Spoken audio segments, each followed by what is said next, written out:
Pessoal, boa tarde, gravando a nossa aula de transferência de calor. A partir do dia de hoje, o nosso conteúdo aqui, a menos que você precise de ajuda em alguma coisa, da parte que ficou para trás, vai versar sobre o problema da convecção. Tá? Transferência de calor é um curso muito interessante porque cabem nele três outros cursos. Um curso só de condução, um curso só de convecção e um curso só de radiação. Tá?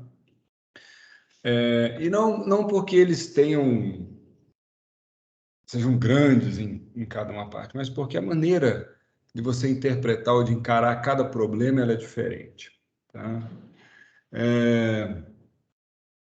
De maneira assim, muito global e muito ampla, né? Eu vou fazer que seria uma espécie de contextualização. Ué? Ai, gente. Só um instantinho aqui. Vou ter que mudar de tela. Isso vai ser difícil. E agora eu vou ter que mudar o que eu estou projetando. Só desculpinha aí, tá? Porque eu fiz. Vou parar de projetar isso aqui e vou agora projetar isso aqui de novo, que está em outro lugar aqui na minha divisão de tela. Pronto. Tá, então agora eu vou ficar olhando de lado aqui, assim, para esse lado aqui. Então, quando a gente está pensando em transferência de calor, né? Um problema básico, assim, né? Básico, porém muito geral, né? Você tem um sólido. Opa. Você tem aqui um sólido, tá certo? E aí o que acontece? Esse sólido, digamos assim, está num certo estado térmico. Eu vou dizer que ele tem uma certa temperatura T em todo ele. Você conhece toda essa temperatura T. Se você der tempo suficiente, nada vai impedir esse sólido de ficar numa temperatura homogênea. E se ele tiver tempo suficiente, as condições de contorno não mudarem, o sólido vai se comportar como um sistema termodinâmico e vai encontrar um estado de equilíbrio. Não importa se as condições, né, como é que fala, se você não, as condições de contorno forem de isolamento, né? Você dá um tempo suficientemente grande, ele vai ficar em temperatura constante, né? Uniforme. Isso que eu quero dizer. E aí, como é que você trata esse problema do ponto de vista da primeira lei da termodinâmica, né? Da forma, digamos assim, mais ampla e mais geral, nós resolvemos esse problema, ou o que nós queremos determinar é como varia a temperatura do sólido, ou a energia dele, no caso, né? Então, eu vou colocar aqui um ρ vezes a energia interna, que multiplica dV. Então, isso aqui é a taxa de variação da energia interna. Isso aqui vai ser sempre igual ao somatório do calor que ele troca com o meio e do trabalho que é realizado nele, né? Então, aí eu vou colocar aqui assim, vou colocar aqui um Q ponto, que vai ser de, por exemplo, convecção, mais um Q ponto, que vai ser de radiação. E muitas vezes você ainda tem algum potencial aí que está acontecendo lá nele, né? E aí eu vou botar aqui mais um W ponto, né? Que, sei lá, isso que seria um potencial que está sendo degenerado dentro do sólido.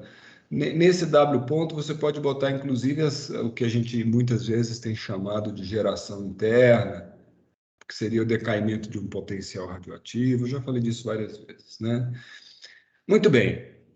Esse aqui é um problema bem geral, é a primeira lei, uma formulação bem geral.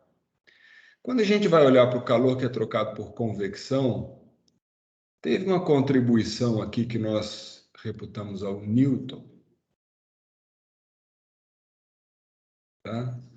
É que o Newton falou sobre o calor trocado por convecção, mas note bem, isso aqui não é uma lei por si. Tá? Isso é um fato fenomenológico e muito simplificador. Que ele está falando que o Q ponto é igual a um certo coeficiente H de troca de calor por convecção, que multiplica uma área de troca, que multiplica a temperatura da superfície do corpo, menos a temperatura do fluido, porque a convecção é sempre trocada com o fluido. Então, na verdade, se nós imaginarmos que esse sólido aqui ele está sujeito a um certo escoamento, oi, A parcela de condução, ela já está dentro da derivada? aqui dentro. Porque a condução, Felipe, na verdade, a gente vai ver que a condução vai aparecer em outro lugar escondidinho aqui. Mas quando a gente estiver pensando no sólido, nesse processo, essa condução que nós tratamos até aqui, ela está toda ali dentro do sólido. E a condução tem a ver com os processos de transferência internos de caráter difusivo, que sempre tem a tendência de homogeneizar a temperatura. A condução, ela quer fazer isso, ela quer espalhar a temperatura que deixa aquilo homogêneo, né? Um processo difusivo, tá? Então, isso que ela tenta fazer. Se ela vai conseguir ou não, depende das condições de contorno, depende de um monte de coisa.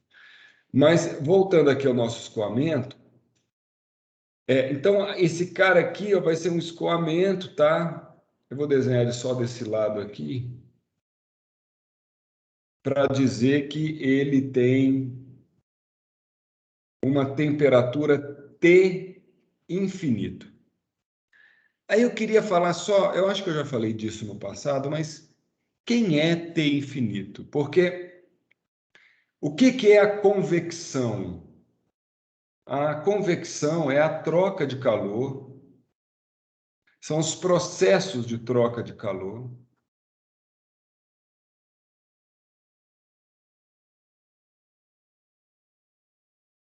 entre o sólido e o escoamento. Olha, eu gosto de dar definições simples, começar com coisas simples, tá? Porque coisa geral é sempre mais difícil. Coisa simples é melhor.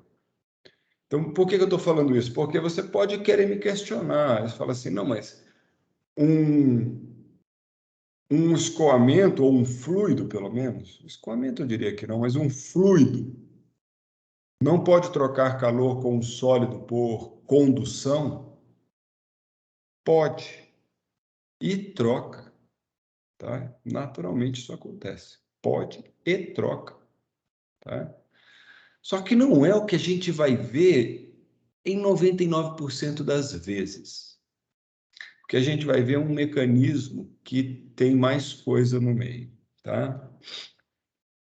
Então, partindo dessa ideia inicial de que a convecção é uma troca de calor entre um sólido e o escoamento, tá? Aí vai aparecer uma questão importante, eu vou usar a caneta vermelha, que essa questão não sei se ela é tão bem trabalhada por aí, que é a questão seguinte: quem é T infinito?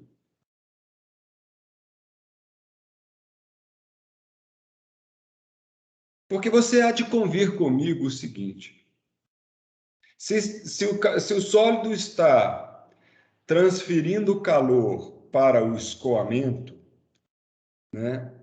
Ou seja, se tem calor vindo do sólido para o fluido não pode estar todo ele na mesma temperatura. Você concorda com isso ou não? Porque se o fluido estiver numa temperatura homogênea, seja ela qual for, se a temperatura no fluido for a mesma em todo lugar, então o calor não está entrando ali, por definição. Ele não é capaz de adentrar o sistema fluido se não houver um gradiente de temperatura dentro do fluido. Ora, se há um gradiente de temperatura dentro do fluido, a temperatura está variando dentro do fluido, é muito pertinente a pergunta: quem é T infinito? Quem é T infinito? E vou dizer mais: se a gente perguntasse para a pessoa que formulou a lei, que foi o Newton, ele ia se embananar. Ele não ia ter uma resposta para isso. Quer dizer, duvido. Newton tinha resposta para tudo. Para todas as perguntas que você fizesse para ele, talvez ele tivesse a resposta. Mas ele ia ter que pensar. Mas eu pergunto a você, quem é T infinito?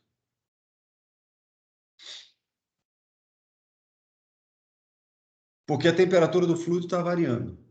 Que temperatura que eu tenho que escolher para chamar de T infinito?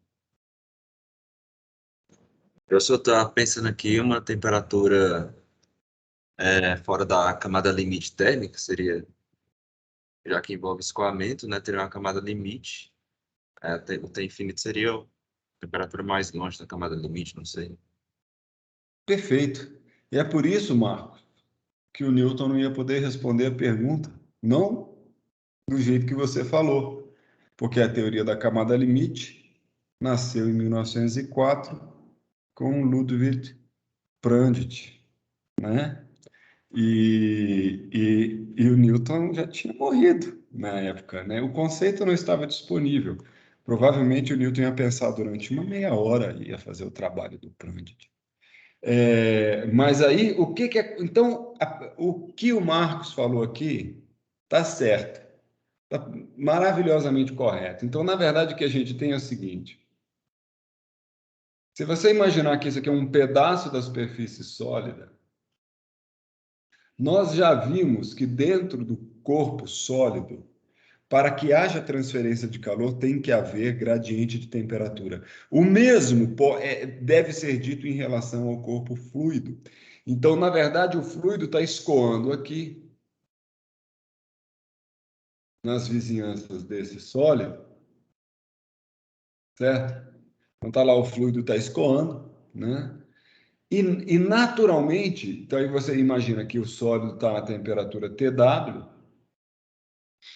e aí você começa a monitorar a temperatura, vamos supor que você vem com um termômetro aqui, vai subindo, você vai notar que a temperatura vai diminuir, vai ficar diferente, diminuir e aumentar, ela vai ser diferente de TW,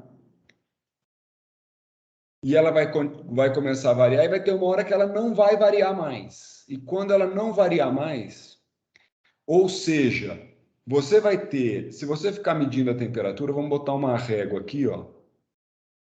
E essa aqui eu vou anotar a diferença de temperatura. Então, aqui embaixo, esse tamanho aqui, eu vou supor que a TW é maior que T infinito, esse tamanho é TW menos T infinito. O que vai acontecer é que à medida que você for subindo, se afastando da fronteira, ou se afastando da superfície, as diferenças, isso aqui que eu estou anotando aqui é a diferença de temperatura. A diferença de temperatura entre a parede e o fluido vai diminuindo. Vai ter uma hora que você não vai ser mais capaz de registrar essa diferença de temperatura, que você vai botar o termômetro em qualquer posição e ele sempre vai registrar T infinito. Tem uma conclusão muito importante aqui. Significa que a partir desta altura aqui, ó, não tem transferência de calor. Porque se a temperatura está homogênea, não tem transferência de calor. Tudo que tinha para acontecer em relação à transferência de calor já aconteceu, já era. Porque se você está medindo lá com o seu termômetro e não tem mais variação de temperatura, se não tem variação de temperatura, tem que ponto. Então, essa região que fica próxima da superfície aqui, e que o Marcos já explicou para nós, que chama camada limite. Só que nesse caso é uma camada limite térmica, porque na verdade o que eu estou olhando é para a camada limite hidrodinâmica é a mesma coisa, porque se você vai se afastando da superfície, você vai vendo que a velocidade do escoamento vai ficando diferente da velocidade da superfície, mas chega uma hora em que a velocidade do escoamento já não tem mais nada a ver com a velocidade da superfície, ela já mudou.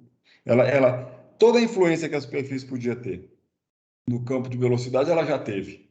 E o gradiente de velocidade é nulo, ou pelo menos a parte que é influenciada pela superfície é nula, de maneira que já era, toda a influência da superfície foi, tá? note bem, isso não quer dizer que o escoamento fora das camadas limites não seja influenciado pelo que está acontecendo dentro da camada limite. De jeito nenhum.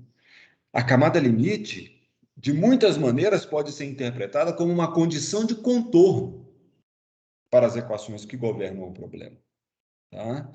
Então, se você imaginar que a camada limite é uma condição de contorno, e lembrar que qualquer equação diferencial, entre elas as equações de Navier-Stokes, é a equação da energia. Tá? A solução dessas equações, e, portanto, a forma dos campos de temperatura, de velocidade, de pressão e de quaisquer outras quantidades relativas ao escoamento, dependem não apenas da equação governante, mas também da condição de contorno. Portanto, o que acontece na camada limite é da mais alta importância. Inclusive, há uma série de, por exemplo, modelos de turbulência que são obrigados a alterar as condições de contorno de velocidade para considerar a existência da camada limite ou da camada limite laminar, da subcamada limite e tal. Não, mas eu não vou desfiar para esse assunto agora. Então, o que eu estou querendo dizer é o seguinte, muito embora não haja transferência de calor aqui depois da camada limite, certo?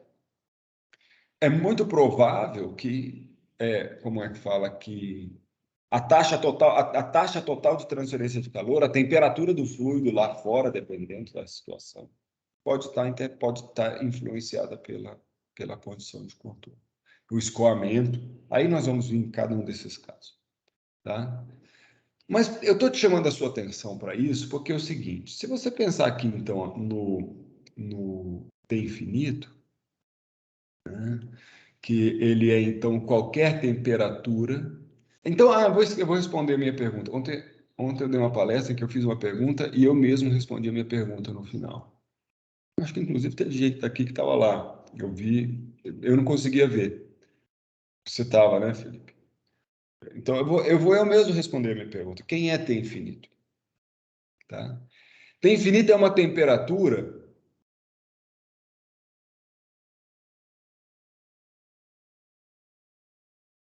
medida no escoamento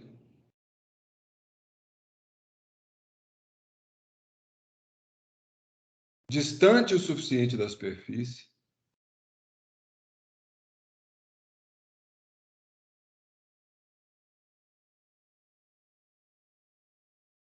vírgula, tal que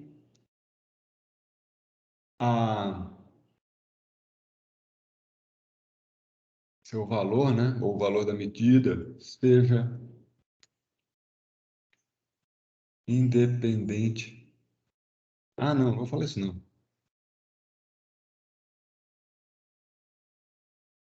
Tal que T infinito seja a temperatura uniforme do escoamento.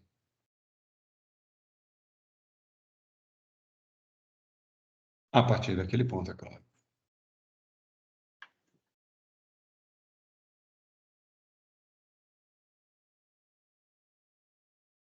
Então, portanto,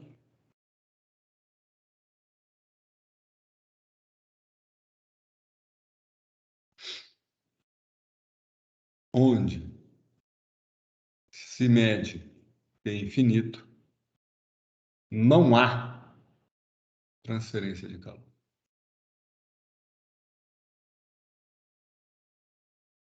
Isso é super contraditório. Não sei se, né, às vezes você está tentando, se eu estou conseguindo transmitir para vocês essa contradição da lei do resfriamento de Newton. Porque a lei do resfriamento de Newton, ela está dizendo que o Q de convecção, ele é um A vezes um H, que multiplica um TW menos T infinito. E onde você medir isso aqui, ó, não pode haver transferência de calor. Não pode haver transferência de calor. Porque ela tem que estar longe o suficiente da superfície para que você possa mover o seu termômetro à vontade e dizer essa aqui é a temperatura no infinito, infinitamente longe da superfície. que isso quer dizer? Quer dizer que todos os fenômenos afetos à transferência de calor no fluido ou entre as superfícies e o fluido ocorrem dentro da camada limite. Tá? Então, tudo está acontecendo dentro da camada limite. E o efeito disso está medido no H. H é, vamos dizer assim, ele que é o coeficiente de filme ou coeficiente de transferência de calor por convecção, tá? Ele engloba todos os efeitos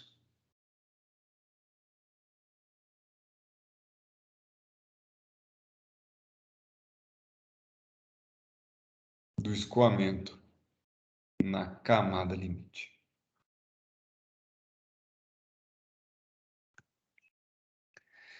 Então é o seguinte, para a gente começar o estudo da convecção e de maneira assim bastante abrangente, pelo menos nesta convecção externa, que é essa primeira que a gente está estudando, o primeiro contato da gente, de forma muito abrangente, o objetivo do estudo da convecção é determinar o H.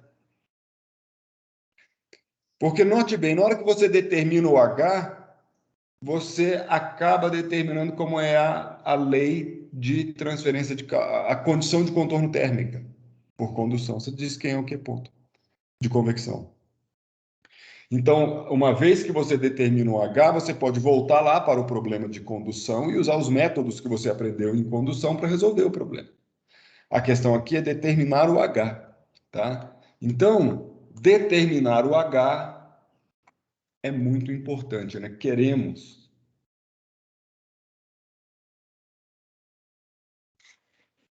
determinar H.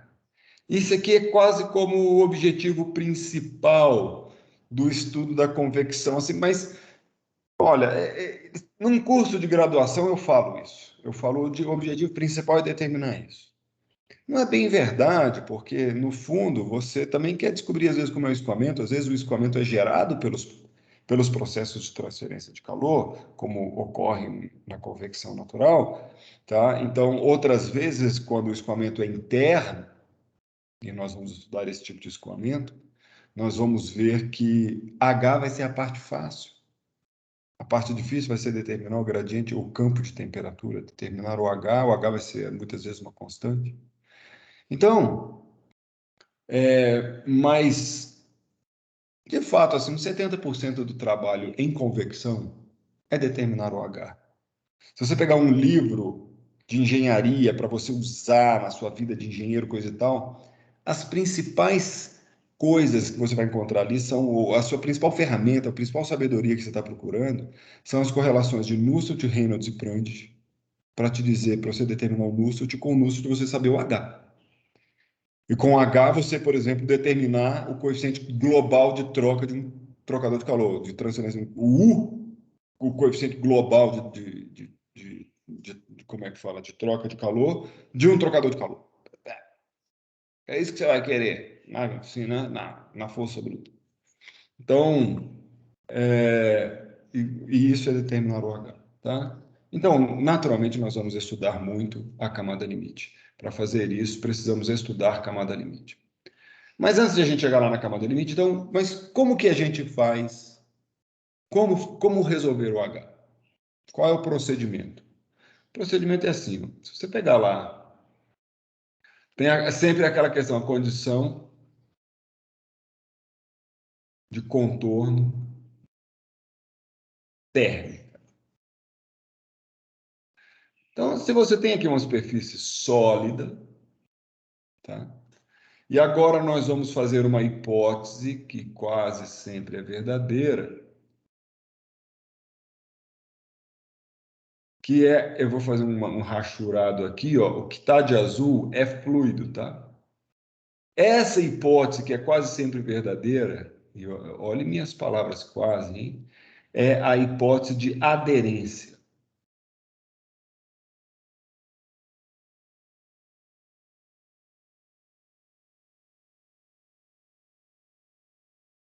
Aderência do escoamento. Ou seja, esta camada aqui, ó, o U dela, o U em Y igual a zero, ele tem que ser igual ao U da parede. Se você tiver, se seu sistema de coordenadas estiver fixo na parede, é zero. Né? Por isso que seria a velocidade da parede.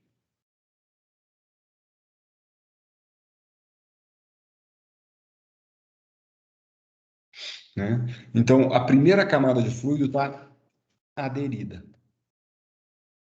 Tá aderida, tá bom? Se ela está aderida, ela está fixa, ela é tipo um sólido para o problema de convecção ou de transferência de calor. Não tem movimento ali, tá?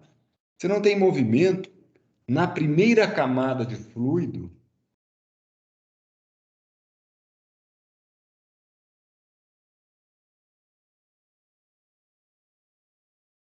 o calor é transferido por condução.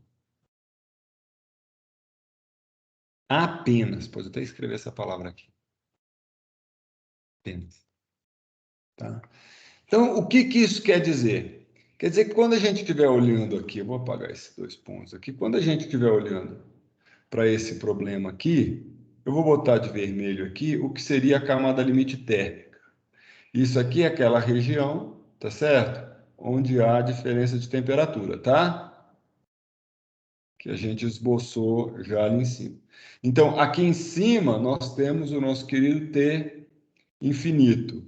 Aqui no pé, aqui na superfície, a gente tem o TW. Nosso TW, eita, nosso TW está aqui, tá? O que nos diz a lei de Newton, que é uma lei fenomenológica? Ela diz que o calor que é transferido por essa parede para o fluido, ou do fluido para a parede, ele depende da área da parede vezes o H, que multiplica o TW menos o T infinito. Por outro lado, isso aqui é como se fosse todo o calor que... Opa, Ctrl Z. Que saiu daqui, ó, saiu da parede, que a parede vê saindo dela. Né? Isso aqui é um calor na direção normal, né? Esse Q ponto aqui, ele é na direção normal da superfície, tá? Por isso que a gente não precisa se preocupar com...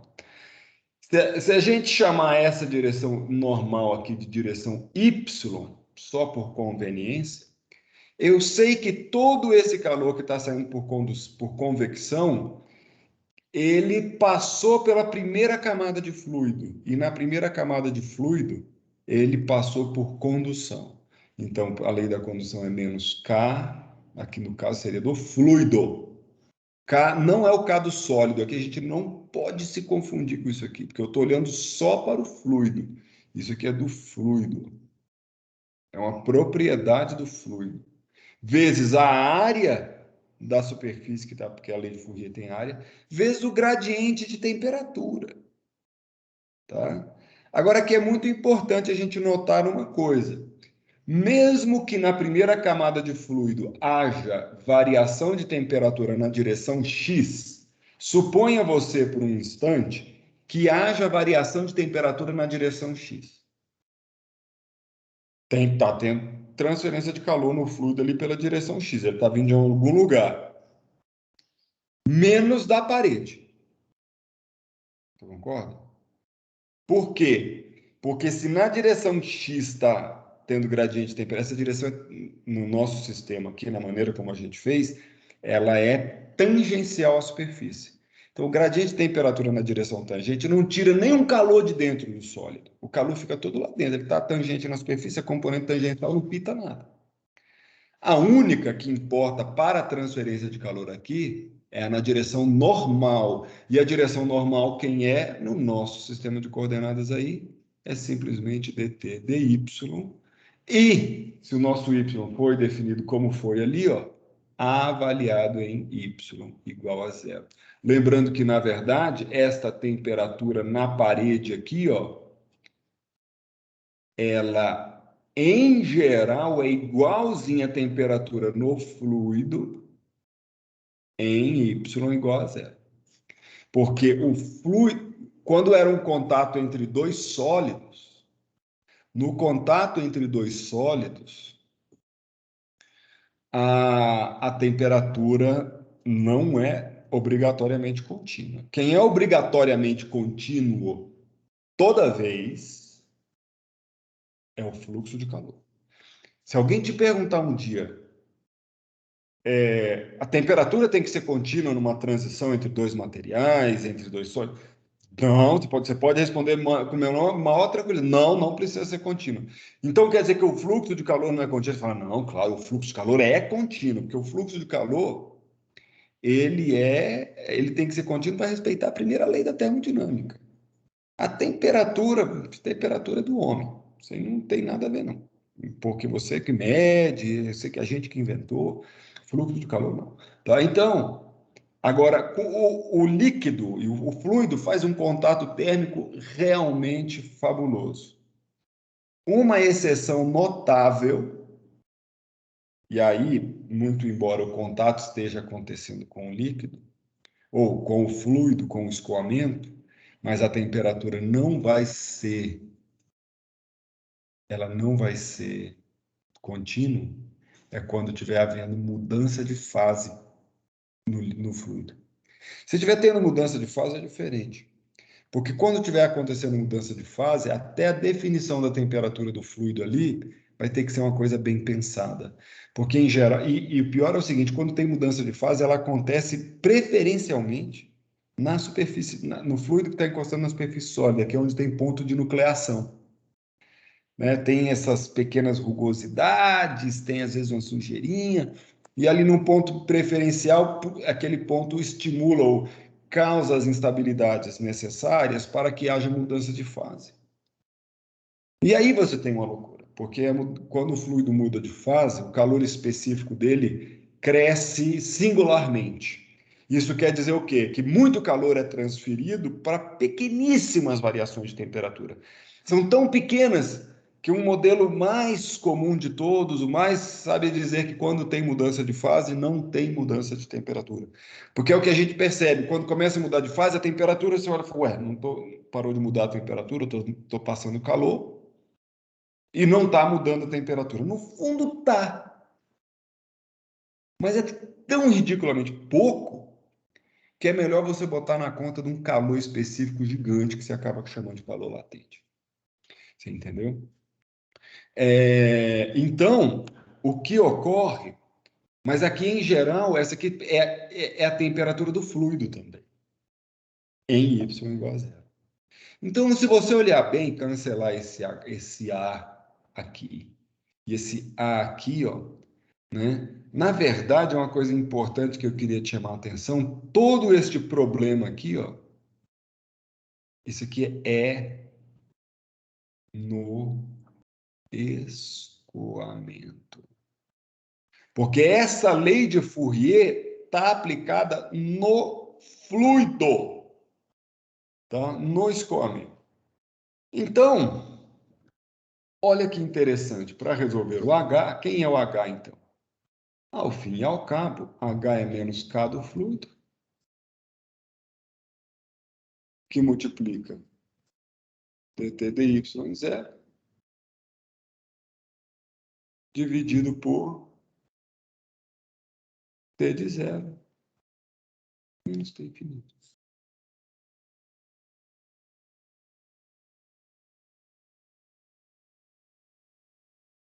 Olha aí.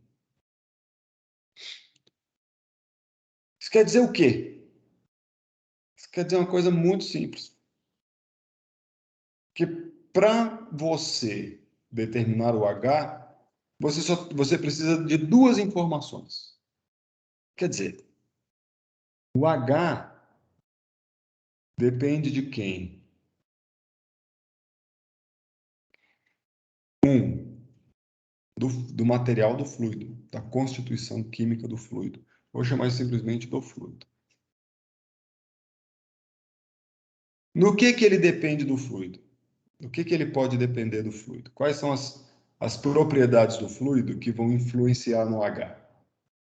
Eu queria que alguém me respondesse. Calor específico. Você já falou do calor específico, brother? Olha, mas essa acontece lá longe. Calor específico, sim. Mas olhando para a expressão que eu rachurei ali, qual é a primeira propriedade do fluido? Condutividade. A K do condutividade. fluido. A condutividade é a primeira. A influência dela é direta. Se você aumenta a condutividade do fluido, o que acontece com o H? Aumenta. Se você diminui a condutividade do fluido e nada mais muda, o que acontece com o H? Ele diminui. Então, a condutividade do fluido influi direta e, melhor, linearmente na temperatura no valor do H. Tá? Nós vamos ver ainda mais uma coisa, Arthur. Essa é barra. Não, você está certo. Oi? Mas a condutividade, você falou que a influência é linear, mas É. a condutividade também poderia influenciar no ambiente, ou não. Assim. Você podia repetir? Porque deu uma cortadinha. O gradiente meio que ele depende também da condutividade e Não. de outras propriedades. Não, depende de outras propriedades. Ele depende. Aí você mandou bem. Ele depende de outras propriedades. Tá? Então, a gente já vai preencher mais gente aqui. O que a gente vai ver é o seguinte: se o problema for. Por que ele pode depender de outras propriedades? O gradiente de temperatura. Ele, por exemplo, depende naturalmente da viscosidade do fluido. Por que ele vai depender da viscosidade do fluido? Porque, naturalmente, o campo de temperatura vai ter muita similaridade ou muita correlação com o campo de velocidade. Se você tiver um gradiente de velocidade muito alto, eu vou te mostrar que você vai ter um gradiente de temperatura muito alto. Os dois são muito similares. Então, o que acontece? Tudo aquilo que influi no gradiente de temperatura ou no gradiente de velocidade também influi no gradiente de temperatura e, portanto, no H. Então, o Mi é muito importante, tá? O Mi vai ser muito importante. E eu vou botar aqui, mas só tem Mi do fluido, né? Não vou nem ficar escrevendo isso aqui. A viscosidade, ela é importante também, tá? Quando você falou que o calor específico importava, você estava certo. O calor específico importa. A gente também podia falar que na verdade o ρ importa. Tá bom? A gente também podia falar que o ρ importa. Mas aí começa a ficar gente demais que importa. Eu não vou nem falar que é o Mi. Eu vou falar que é o Ni que importa, que é a viscosidade cinemática. Porque eu não preciso conhecer o Mi e o ρ ao mesmo tempo, desde que eu conheça a razão entre eles. Tá? Então, a viscosidade cinemática vai ser importante. E o outro cara que vai ser importante vai ser a difusividade térmica.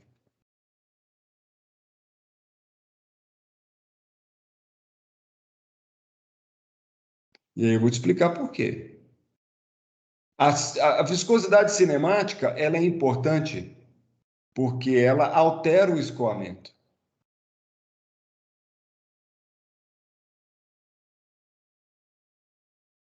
Portanto, ela altera os gradientes de velocidade, portanto, ela altera os gradientes de temperatura. Tá? A difusividade térmica ela é importante porque ela altera só o gradiente de temperatura, diretamente. Porque ela faz parte, é o parâmetro do problema térmico. Então, isso aqui seria o principal parâmetro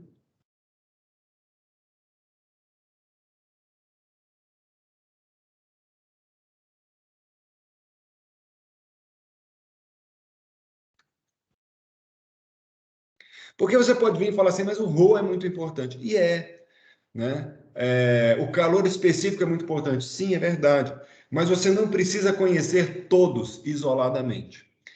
Se a gente conhecer o K, se a gente conhecer o Mi, se a gente conhecer o alfa, a gente está conhecendo coisa até demais para resolver o problema térmico. A gente vai ver que a influência do fluido não precisa nem conhecer o Ni e o alfa simultaneamente ou isoladamente. Basta que nós conheçamos a razão entre eles. Tá? Se a gente conhecer a razão entre eles, do mesmo jeito que para resolver o problema do escoamento eu não preciso conhecer Rho e Mi ao mesmo tempo, e sim a razão entre eles, a mesma coisa vai acontecer aqui. Eu não vou precisar conhecer alfa e Mi ao mesmo tempo, só a razão entre eles. Então, no fundo, a gente precisaria só de duas propriedades do fluido. As propriedades seriam K e seria a razão entre Mi e alfa, tá? Que é uma propriedade do fluido. O resto é do escoamento. Então, o K depende dessas coisas, né? E do que mais que o K depende? Do escoamento. Mas às vezes não fica claro por que ele depende do escoamento. Ele depende do escoamento porque, olha só, olha a equação da energia. A equação da energia que a gente costumava é Rho, CV, tá, vou eu, dt mais o escalar grade T, que foi a derivada material, não é isso? Se for incompressível, tá? Se for incompressível para fluido newtoniano, esse cara ele vai ficar mais ou menos assim. Div K do fluido, ele aqui de novo, grade de T, mais aí tem um termo para fluido newtoniano que é 2 mi d dot d, que quase vai piar nada, a gente vai, isso aqui é muito pequeno, tá? E só, vai ter geração interna, a gente está pensando num caso mais pé no chão, tá? Então, olha só, depende do escoamento aqui, ó. Depende do escoamento aqui, né? E ele, obviamente, depende também, olha, ele também depende da condição de contorno térmica. O H depende de T0.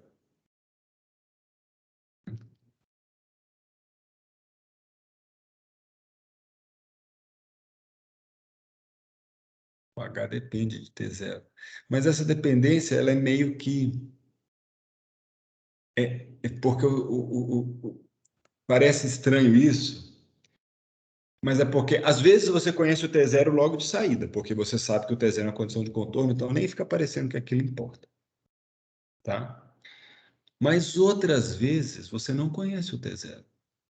Outras vezes, ele é parte da solução do problema. E nessas vezes, você tem que resolver o problema térmico para dizer quem é o T0. Tá? Muito bem. Então, quer dizer, a gente vai ter que resolver essa equação aqui, ó, que é a equação da energia, dentro da camada limite. Então, a gente acabou de chegar a essa conclusão. Isso aqui a gente vai pegar nas tabelas de propriedades. Mas para determinar o H... Oi? Eu posso considerar que T infinito como uma condição de contorno também? Sem dúvida. Sem dúvida. O T infinito é uma condição de contorno, claro, Felipe. Tá? Porque a gente está encapsulando nisso que chamamos camada limite tudo aquilo que tem a ver com onde tem variação de temperatura. Então, as condições de... O T infinito faz um dos limites, notadamente na fronteira difusiva do problema. Então, o T infinito tem muito a ver com a parte difusiva do problema, aí, né? Que está lá tá nessa direção transversal, na direção Y, essa direção, quem transporta o calor é a parte difusiva do problema, mas é isso aí, tá certinho, tá? Então, Se você pode pegar K, alfa e Mi numa tabela termodinâmica, você não sabe resolver isso aqui. Então, e vou escrever de vermelho, precisamos resolver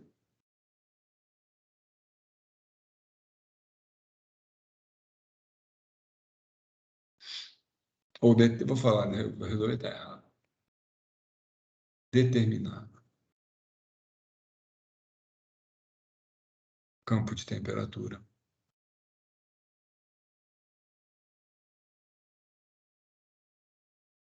na camada limite.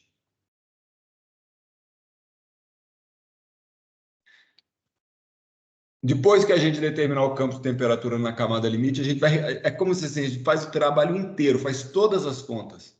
A única coisa que a gente quer resolver, o cara principal nosso é esse. Porque, como eu falei, às vezes até esse aqui a gente vai ter.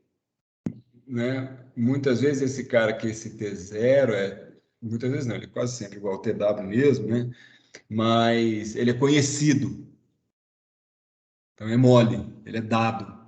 Esse é o problema. Isso é uma condição típica, né? E esse aqui é o cara complicado. Se você descobrir o gradiente de temperatura em y igual a zero, você só precisa saber ali, tá? Você não precisa saber mais em lugar nenhum.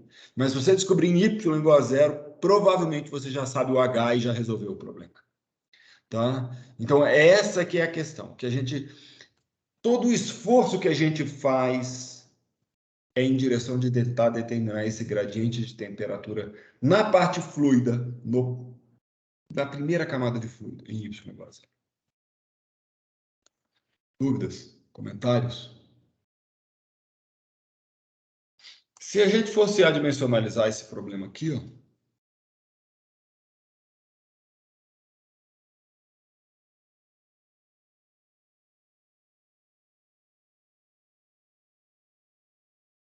em geral a gente ia fazer uma coisa assim. Em vez de trabalhar com a temperatura, a gente ia trabalhar com um θ. Fizemos isso já só 500 vezes. Né? E essa θ era T, uma diferença de temperatura de referência.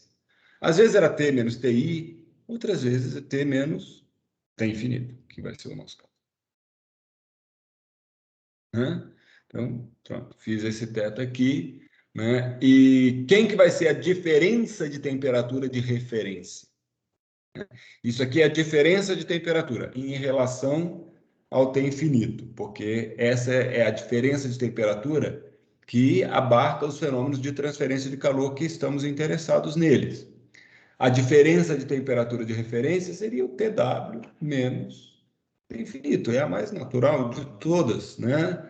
Se a gente conhecer. Então, é o que a gente precisa fazer. E o Y?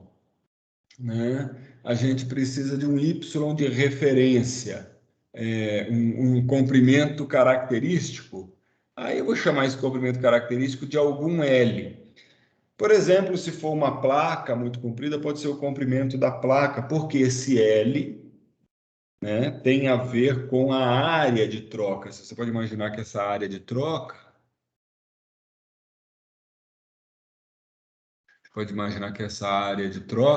ela é uma espessura da placa, de uma placa vezes L. Ela pode ser o diâmetro, pode ser assim, né? É π vezes o diâmetro vezes L, onde L seria um H. Só que aqui, ó, aqui o comprimento característico seria esse, porque o L seria a direção ao longo da qual estaria ocorrendo o processo de transferência de calor. Né? Esse aqui, se o escoamento tivesse um cilindro assim e o escoamento tivesse vindo aqui assim, né? Os gradientes de temperatura teriam a ver com o diâmetro e não com o comprimento do fluido do cilindro, certo? Então, aqui o comprimento característico seria o diâmetro.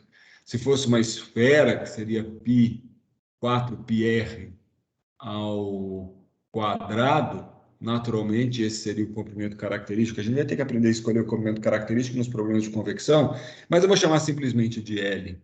De maneira que se você tivesse comprimento característico, um y adimensional seria basicamente y dividido por L. E fazendo isso aqui, como é que fica a nossa lei? Fica assim, H igual a menos K do fluido, que multiplica TW menos T infinito, que é o... Está vindo aqui dessa temperatura aqui, ó, né? E aí, no denominador, quem vai aparecer é o L, e aqui o que vai aparecer é dθ estrela, dy estrela. Eu não sei o que botei estrela no θ. Não tem, né? Isso avaliado em zero. Tudo isso dividido por quem? TW menos T infinito. Aí, na hora que você tem esse cara, você pode dar uma canceladinha aqui, ó. E aí, isso você pode escrever como sendo L vezes H, dividido pelo K do fluido, é igual a menos dθ dy. Isso aqui é importante.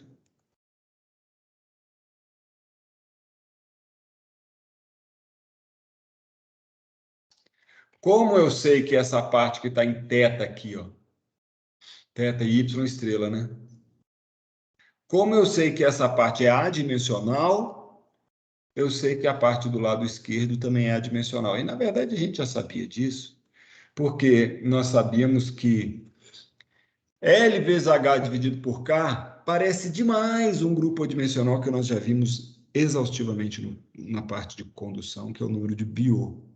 A gente toda hora encontrava o número de Biot, que era HL sobre K, HL sobre K. Aqui não é o número de Biot, porque esse K aqui é do fluido, tá? Isso aqui, então, é o número de Nusselt, baseado no comprimento L, que é definido como L vezes H, dividido pelo K do fluido. Então, esse aqui é o número de Nusselt, tá? E esse cara é muito importante. E o que ele representa? Só você ler em voz alta isso aqui. Isso aqui é um gradiente adimensional de temperatura do fluido medido na parede. É isso que ele é. Tá de acordo? Então, já tem esse novo grupo adimensional aí que para nós é importante, que é o número de Nusselt. Se você descobriu o número de Nusselt, você descobriu o H. Se você descobriu o número de Nusselt, você descobriu o H.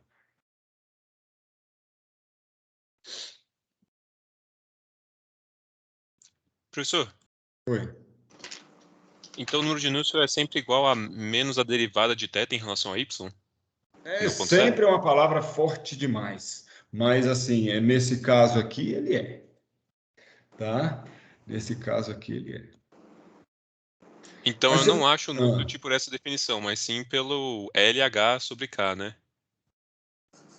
não, olha só, se você reparou bem, quando a gente estava trabalhando no passado, a gente a gente quase sempre adimensionalizava o problema e determinava as coisas na forma adimensional.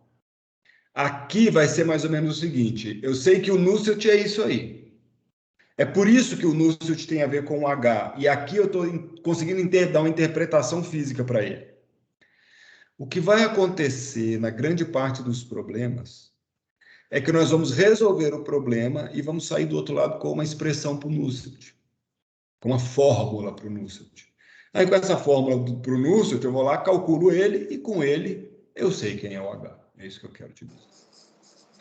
Entendeu? Repare uma coisa, a única propriedade térmica que aparece diretamente no Nusselt é o K do fluido. Tá? A condutividade é com certeza a principal propriedade térmica, não só do fluido, como dos outros materiais. Tá?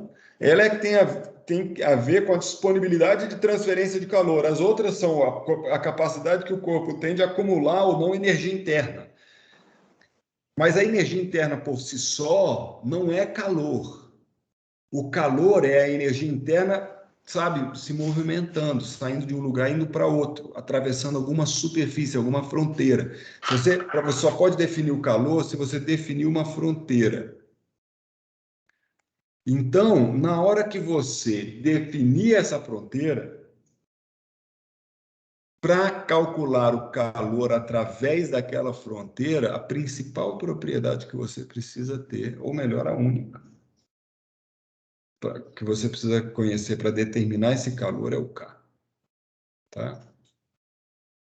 As outras vão ter influência, pode ser até grande, né? Muda muita coisa, mas ela é indireta. Vamos lá. Então, olha, eu acho que o preâmbulo geral que eu queria dar era esse. Um belo preâmbulo de 1 hora sobre a convecção. Então, eu queria saber se você tem alguma pergunta, algum comentário, alguma curiosidade, alguma coisa, porque senão a gente vai começar a construir as nossas ferramentas, digamos assim, mais para valer mesmo. Perguntas? Ah, não dei um título. Vou dar. Enquanto você pensa numa pergunta, faça uma pergunta. Qualquer um. Faça uma pergunta boa aí. Desafio. Faça uma pergunta boa.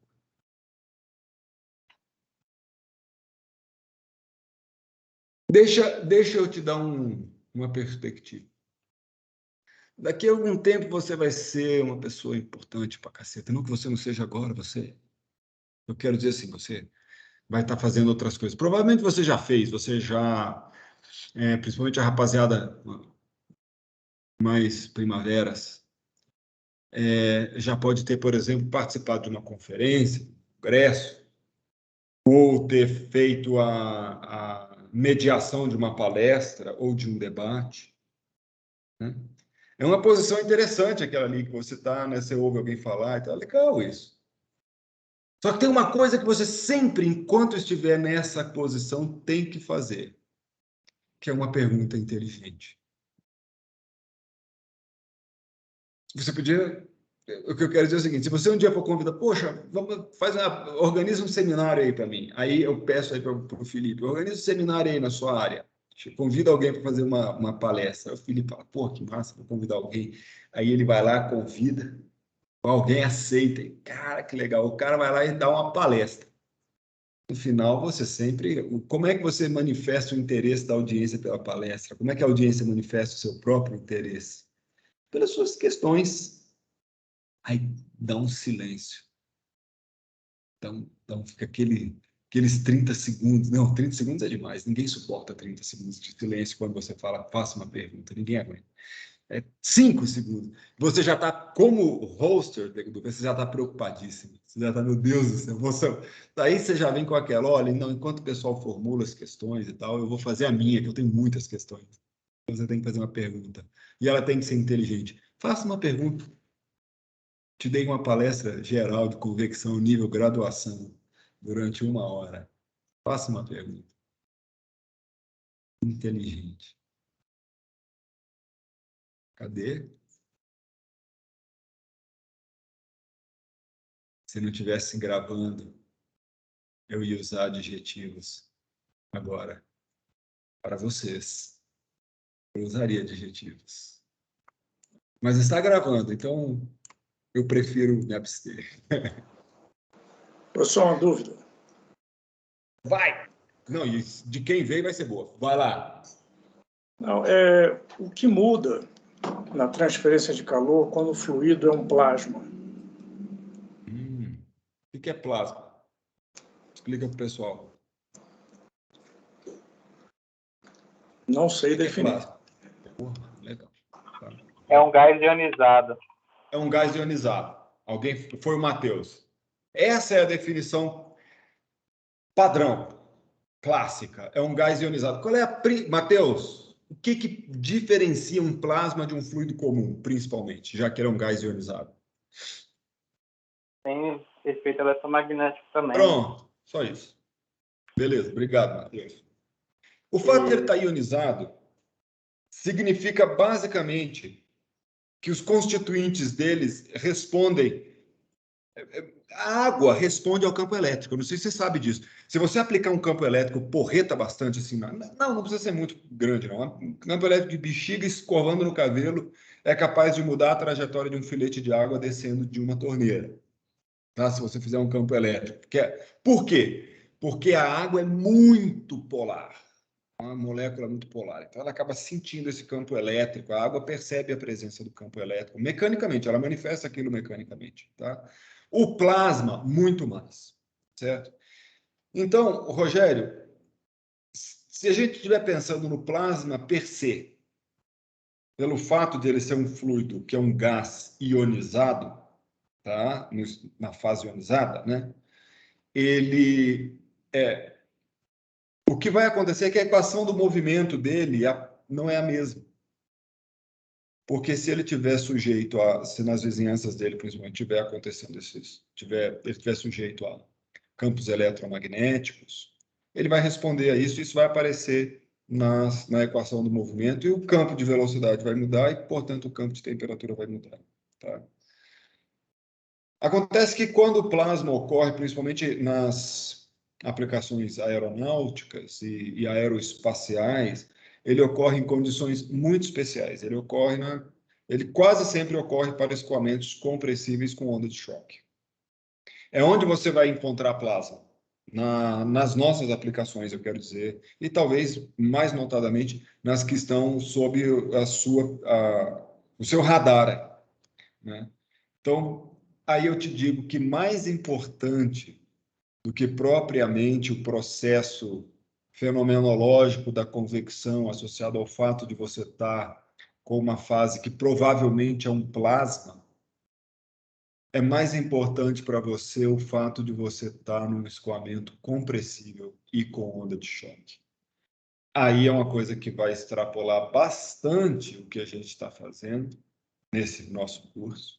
E o que você teria que procurar é entender os processos de transferência de calor e de variação de entalpia do escoamento quando ele atravessa ondas de choque. Tá? É mais importante do que aquilo ser meramente um plasma. Sacou? Perfeito. Obrigado. Obrigado você pela pergunta. Fala, Felipe. Com a mão levantada. Professor, é possível definir um Nusselt quando tem geração interna? Claro. Sem dúvida. Seria só resolver a equação. Só que, olha só, a definição do Nusselt é a mesminha que está aqui. Porque, olha aqui, para eu definir o meu Nusselt, isso aqui, ó, não vem da equação da primeira lei da termodinâmica. Esse dt dy não veio da primeira lei da termodinâmica. De onde é que veio esse dt dy? Veio daqui, ó. E que lei é essa aqui que eu estou passando o mouse em cima? Lei de Fourier. A lei de Fourier, caba danado, exatamente.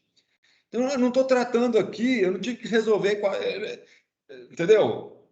Se a minha, o problema é a mesma coisa que eu falei aqui para o Rogério. Se o seu fluido for tal que você tem agora uma dissipação, que ela passa a ser importante, que você tem uma geração interna, que tem um termo associado ao trabalho das forças elétricas naquele plasma, ou eletromagnéticas naquele plasma, então esses termos vão ter consequência no gradiente de temperatura, tá certo? E isso vai ter efeito no H, mas a definição do Nusselt vai ser a mesma. Major? Boa pergunta. Obrigado, professor. Obrigado a você. Mais perguntas inteligentes. Legal. Vocês já estão melhorando para quando forem cuidar dos seus convidados aí nos seminários. Aí. Dura quando tem um seminário que você não entende nada. Se eu já passei por isso, entendi nada do seminário, tinha que fazer uma pergunta. E aí é que é importante. Tá? Aí é que vem a arte mesmo. Ó, então, pessoal, já ficou claro que nós precisamos estudar beleza. Camada limite. Hoje nós não vamos terminar isso, nunca. Tá? A gente vai ficar algum tempo aqui, mas o estudo limite é uma das coisas favoritas que eu gosto de fazer em mecânica dos fluidos. Eu acho esse negócio muito legal, tá? A camada limite, eu gosto de dar nome para isso aqui, tá? A pessoa talvez mais diretamente responsável pela elaboração da teoria da camada limite é o Ludwig Prandtl.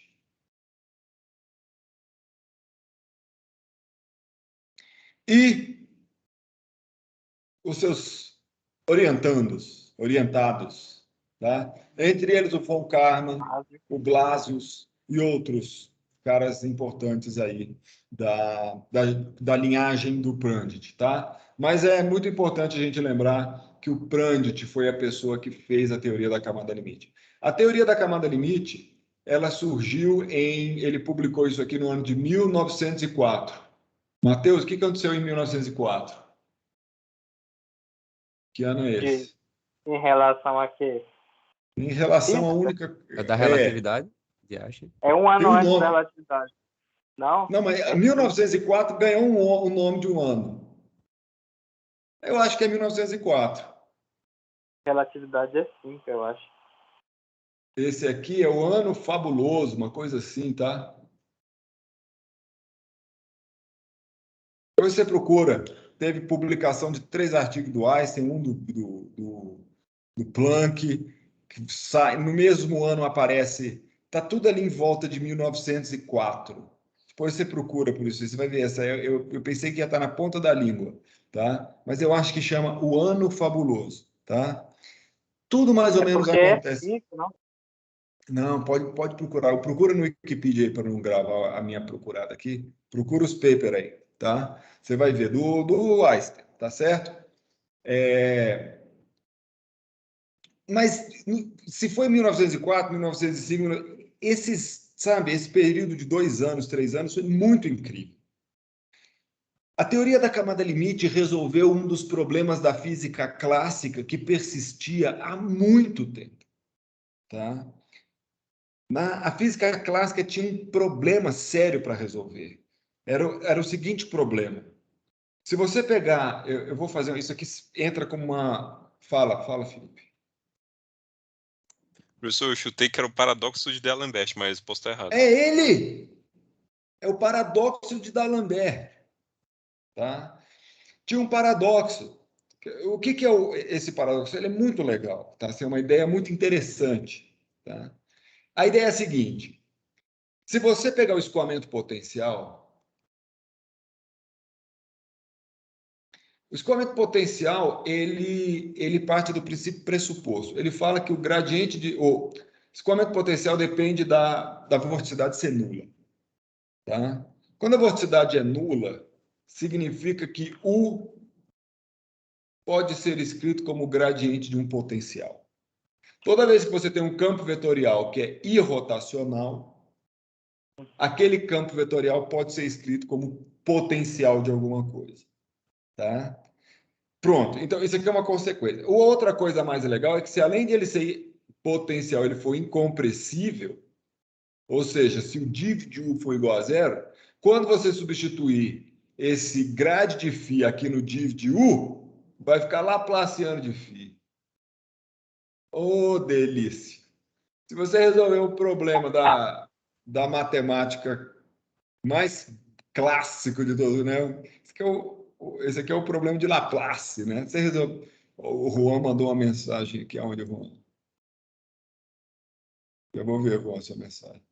Annus Mirabilis. Valeu, Juan. Deixa eu ver. Foi 1905. Estava certo você, tá? O Matheus. Falou que esse ano aqui não era o ano fabuloso. O ano miraculoso. Miraculoso. Sabe por quê? Miraculoso. Porque dia 19/5 é dia do físico, de maio. Ah, bota 19/5. Em homenagem a esse ano miraculoso. Entendi. 19 é 19/5, naturalmente. É 19 de maio, que é 1905, né? Essa aqui. Então, legal, ano miraculoso. Na verdade, falou que o Juan achou aí para mim que é 1905, o ano miraculoso, tá? Essa eu vou me lembrar por um bom tempo. Ó, então tem aqui o Laplaciano. Isso aqui é tal. E agora, o que isso prevê? Se o escoamento potencial é válido, o que acontece é o seguinte, ó. Se você tiver o escoamento ao redor de um cilindro previsto pela teoria potencial, o que a teoria potencial prevê é que o escoamento ao redor do cilindro... Opa! O escoamento ao redor de um cilindro é perfeitamente simétrico, tá? E que o campo de pressão, a pressão é muito alta nesse ponto de estagnação e igualmente alta nesse outro ponto de estagnação. Nesses dois pontos vermelhos são os pontos de maior pressão no escoamento ao redor do cilindro, quando esse escoamento é previsto pela teoria potencial. E os pontos de menor pressão estão aqui em cima. E aqui embaixo, se é que faz sentido falar em cima e baixo, tá? Qual que é a conclusão do escoamento potencial sobre a força resultante do escoamento sobre um cilindro? A conclusão é que a força resultante é nula. Tá? Muito bem. Nas equações do movimento, ou as equações de Navier-Stokes, e elas são anteriores ao modelo de Prandtl, a teoria da camada limite, nas equações de Navier-Stokes, se você escrever as equações de Navier-Stokes na forma adimensional, tirando a força de campo da parada, o que vai acontecer é que você vai ficar com uma equação assim, ó. du, tudo aqui é dimensional, dt, até o tempo, tudo, tá? Tudo aqui é adimensional, só não estou botando asteriscos. É igual a menos grade P mais 1 sobre o número de Reynolds vezes o Laplaciano de U. Isso aqui seria a equação de Navier-Stokes adimensionalizada, onde esse Reynolds aqui, ó, ele seria um ρ vezes uma velocidade de referência vezes um L. Naquele caso do cilindro seria o D. Tudo isso dividido pelo μ. Tá? E aí, o que acontece? Quando o Reynolds vai para infinito, o que ocorre é que esta equação aqui recupera uma outra equação que é mais antiga que a equação de Navier-Stokes, que essa aqui, ó, é a equação de Euler, do fluido ideal. A equação do Euler, de Euler para o fluido ideal. Eu estou contando uma história comprida, agora que eu estou vendo. Na equação de Euler, tem um tal, se você deriva dela, um teorema, que é o teorema de Kelvin. Teorema de Kelvin da circulação, tá? A circulação se conserva. A circulação é, na verdade, uma quantidade que você pega qualquer linha fechada no seu escoamento, tá? C, faz a integral de U, como é que fala? Na tangente daquela linha, aí vai ser assim, sei lá, dl, tá? Porque você está integrando nessa linha aqui, tá bom? Então, isso aqui é a circulação, tá bom? E o que diz o teorema de Kelvin? Que a circulação se preserva se na equação de Euler. Dizer que a circulação se preserva significa dizer que a vorticidade se preserva. Isso aqui inclui, isso quer dizer que a vorticidade também se preserva. Tá?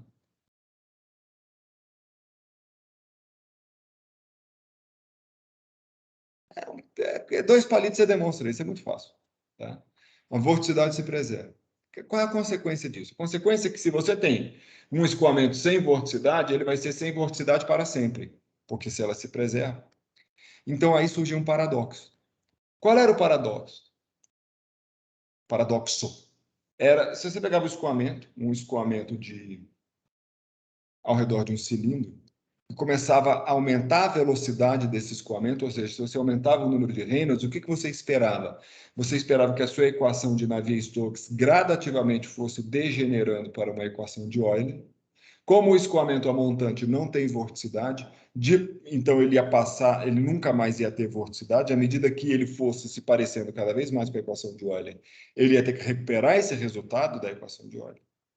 E num limite de Reynolds cada vez mais alto, o que se esperava que acontecesse é que este padrão de escoamento fosse sendo sistematicamente recuperado. porque é o que está nos dizendo o modelo.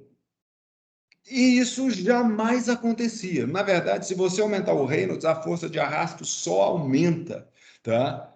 Que é essa força que não importa o que você faça, você aumenta o número de a velocidade, a força aumenta, aumenta, aumenta. A forma como ela aumenta muda, tem regimes distintos, mas o valor da força aumenta sempre. Enquanto que se esperava que em algum momento, para um Reynolds muito alto, essa força, tipo, começasse a decrescer para zero. Isso era um problema que é clássico, que é da física clássica. É um problema mecânico, que quem resolveu foi o Prandtl, falando, olha, não adianta você querer que este modelo seja recuperado em todo lugar. Sempre haverá um lugar onde ele não é recuperado, ainda que você não o veja. O problema está justamente em achar que isso vai acontecer. E o Prandtl resolveu isso, tá? Então, eu vou começar aqui com uma camada limite térmico. Hidrodinâmica, perdão.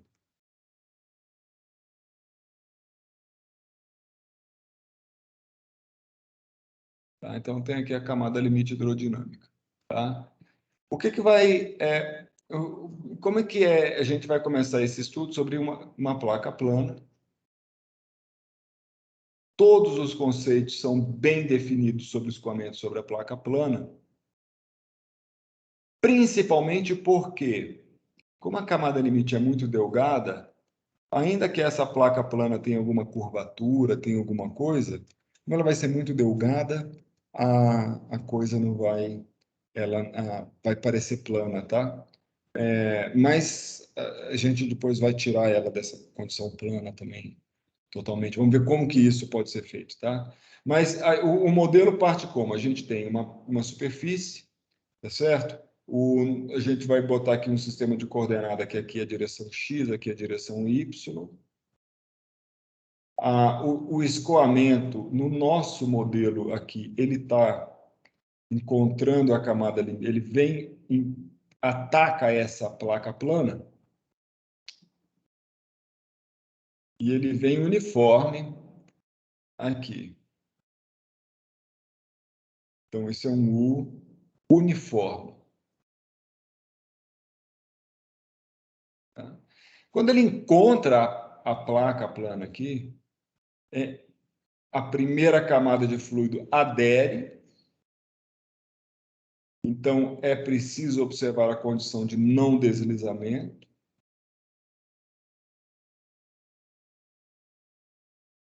Eu prefiro chamar a condição de aderência. O escoamento adere, a velocidade aqui é zero, tá? E o que acontece é que ela, então, começa a se desenvolver, isso aqui que você já estudou muito, acho que sim, né? Que é a camada limite. A teoria da camada limite, ela não vale para o começo da placa. Aqui em x perto de zero, não vale a teoria da camada limite. Tá? A teoria da camada limite é uma teoria assintótica, que só tem valor, só tem validade, perdão. Ela só tem validade para quando essa espessura aqui,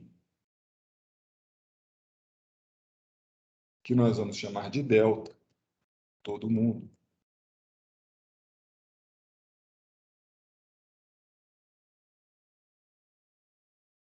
essa espessura aqui tem que ser muito menor do que o L ou do que o X, tá? Eu vou usar de forma meio intercambiável X ou L. Tá? Muitas vezes vai ter um L, uma placa de tamanho máximo fixo, aí o L vai ser o tamanho máximo. Mas o X, às vezes, vai ser o seguinte, se o L aumentar, então eu estou chamando isso de X, entendeu? O que importa é que isso aqui é a coordenada longitudinal. E, naturalmente, para x próximo de zero, esta condição não é válida. Porque se x é próximo de zero, então x sobre delta não é muito pequeno. Tá? Ou delta sobre x, perdão, não é muito pequeno. E delta sobre x tem que ser muito pequeno. Tá?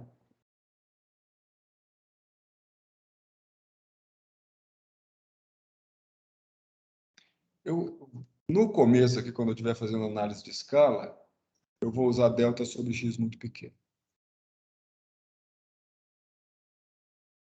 Então, esse é um dos ingredientes, porque a teoria da camada limite, como eu falei para você, ela é uma teoria assintótica. E ela vale no limite de delta sobre x muito pequeno. Tá? Se você não puder cope to this, você não pode assumir a teoria da camada limite. Outra coisa, agora, vamos lá. Como que ela é? Aqui fora da camada limite, o escoamento é uniforme.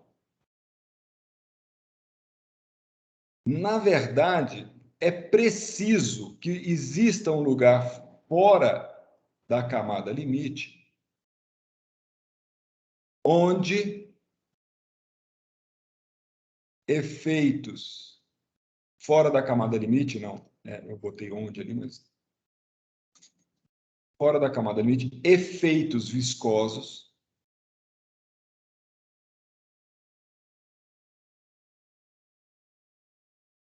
são desprezíveis.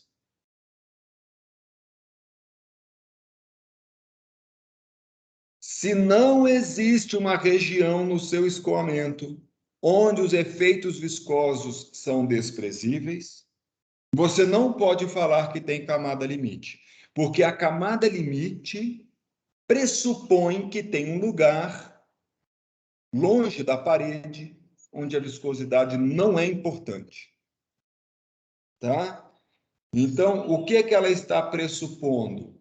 Ela está pressupondo que existe um lugar fora da parede onde quem governa o problema são as equações de Euler. Tá? Camada limite assume que essa região existe. Tá? Então, se ela não existe, não existe camada limite. Então, aqui, fora da camada limite, quem é o maioral? O Euler.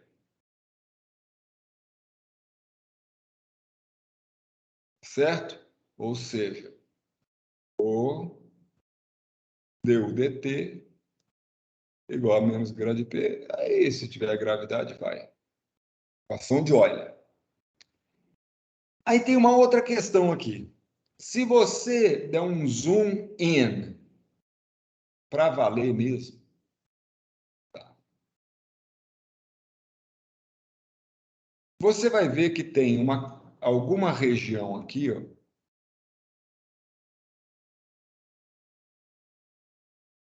Estou tentando imitar uma seta dando zoom assim, tá? Em que as velocidades são todas muito pequenas. Nessa região aqui, ó, lembra, o que significa a equação do movimento que nós temos tratado? Eu vou usar a equação de Euler por enquanto aqui. Quando você pega a equação de Euler, esse termo aqui, ó, é o termo de taxa de variação do momento linear. E esses dois termos aqui são os termos das forças resultantes sobre a partícula fluida. No caso da equação de Euler, só tem duas forças que podem ser percebidas pela partícula fluida: as forças devido ao campo de pressão, que são as tensões normais, e as forças devido às forças de campo, a gravidade. Tá? Mas, de todo jeito, elas variam a taxa de... Elas são importantes para calcular a taxa de variação da quantidade de movimento, segundo a lei de Newton. Né? Quando a gente olha, quando a gente está aqui perto, as velocidades são muito pequenas. Aqui você está com baixas velocidades. Por quê? Porque lá no limite, na parede, a velocidade é zero. Então, se você estiver só perto da parede, a velocidade é muito pequena. Tal que você pode imaginar que o número de Reynolds naquela região ali tenda a zero. Tá? E de maneira que você pode desprezar os efeitos de variação. A variação da quantidade de movimento também é chamada de inércia. Então, os efeitos de inércia são desprezíveis aqui. E se eles não forem desprezíveis, você consegue computá-los, eles são fracos. Tá? Então, o que está acontecendo à medida que você caminha na direção ortogonal? Tá? Então, tem até uma equação aqui. Se você, as equações, assim, quando os efeitos de inércia são totalmente desprezíveis, quando eles realmente não importam, é como se você pudesse cancelar o termo ρ, du, dt. Mas aí quem é muito importante são os efeitos viscosos, lá das equações de Navier-Stokes. Então, você vai chegar numa equação que é basicamente menos grade de P, mais mi laplaciano de U. Se tiver esse campo, vai ρg. Assim, na pior das hipóteses, você bota o ρg dentro do gradiente de pressão na pressão modificada.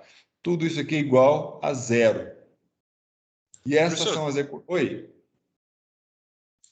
perto da parede, os efeitos de inércia são desprezíveis por causa da condição de contorno de não deslizamento que a gente está assumindo?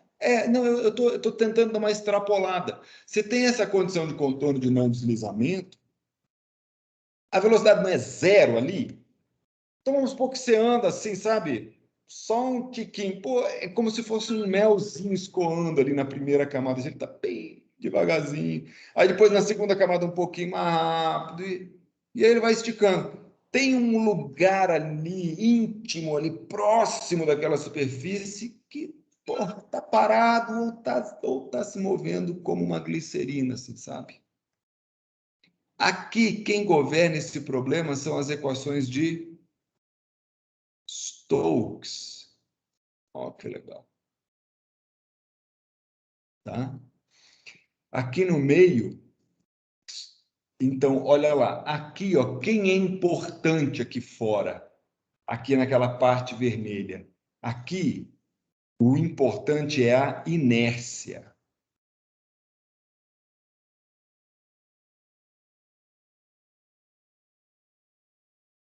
Prevalece. E aqui quem prevalece são as tensões viscosas.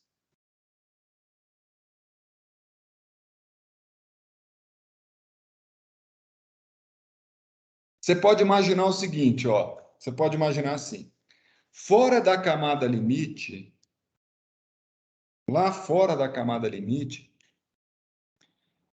todo o problema resume-se a entender como que para onde o fluido vai em função da sua inércia. E é por isso que vale por exemplo, a equação de Bernoulli, que é não sei se você já percebeu, mas a equação de Bernoulli, ela está baseada na existência, você resolve todo o problema olhando para uma linha de corrente. Ou seja, para onde vai aquela partícula? Né? Para onde vai a partícula é a trajetória mesmo. Mas você vê que, na verdade, quando você está ali no escoamento permanente, olhando o seu problema, né? Quando ele está dominado pela inércia, a trajetória ou a linha de corrente, o caminho é que é necessário, porque quem domina é a inércia. Lá no outro lado, quando você está trabalhando as tensões viscosas é que mandam, o principal não é isso, o principal é a difusão, certo? É um mecanismo fickiano, assim, de transporte de quantidade de movimento, né?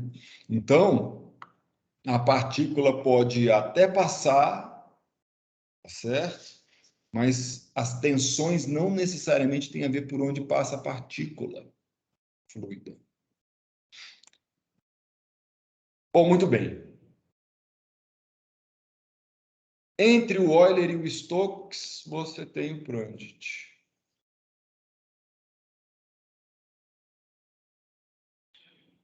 Você tem o Prandtl. Porque se você vier caminhando nessa linha aqui, ó, aqui quem manda é a inércia. Aí você vem descendo. E aqui embaixo, quem manda são as tensões viscosas. Então, com certeza, no meio do caminho, existe uma região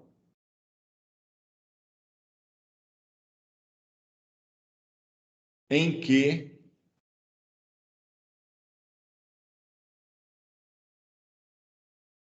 a inércia está em balanço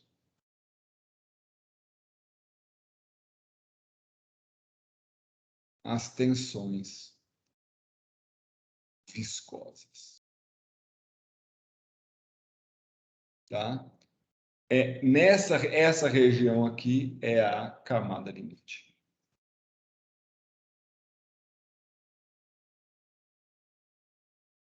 A camada limite. Tá comigo ou não?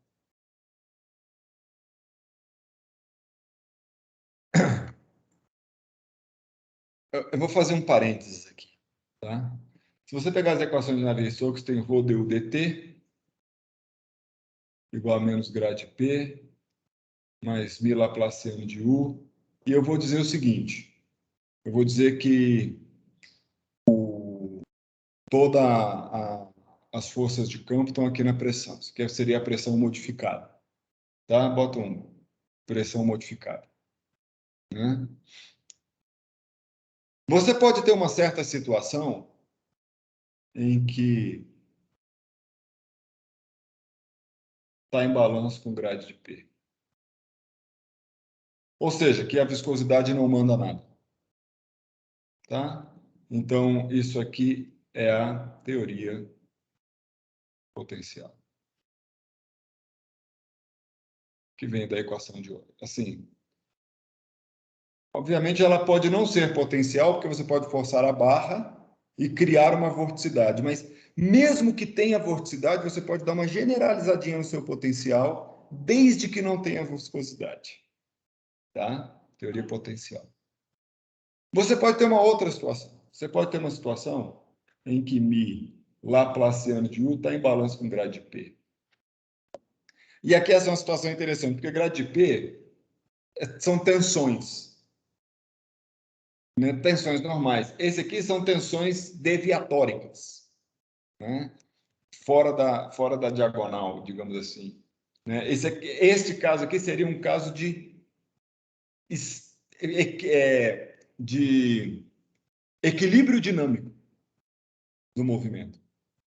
Isso aqui é o caso do equilíbrio. O que seria um equilíbrio dinâmico? Todas as forças estão equilibradas. Não tem desbalanço de força. Neste caso, não tem desbalanço de tensões. Força por unidade de área. Tá? Mas tem movimento.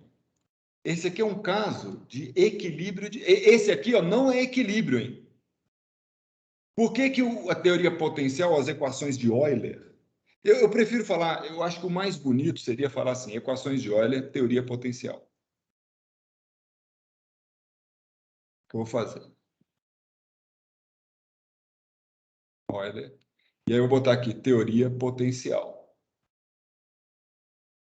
Vai aparecer a equação de Bernoulli, vai aparecer um monte de gente. Aqui, você tem, na verdade, as equações de Stokes. Essa situação aqui é um não equilíbrio.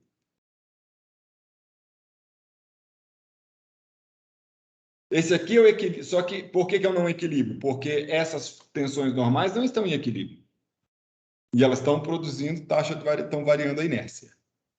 Né? Estão mudando o estado de movimento do fluido. Aqui, está em equilíbrio. O regime de Stokes é equilíbrio. Só que é um caso de equilíbrio dinâmico. Os conceitos da mecânica, né? Agora, eu tenho outro equilíbrio, como é que fala, dinâmico. Não, minto, não tenho equilíbrio dinâmico. Agora eu tenho esse outro caso aqui, que também é não equilíbrio, que é o quê? Rho du dt em balanço com Laplaciano de U. Tá? Aqui eu botei teoria potencial, aqui eu poderia ter colocado um negócio que seria Clippenflow, tá? Eu não sei traduzir para português, vou deixar assim, tá? Então, esse aqui vai ficar, esse aqui é a teoria da camada limite, ou equações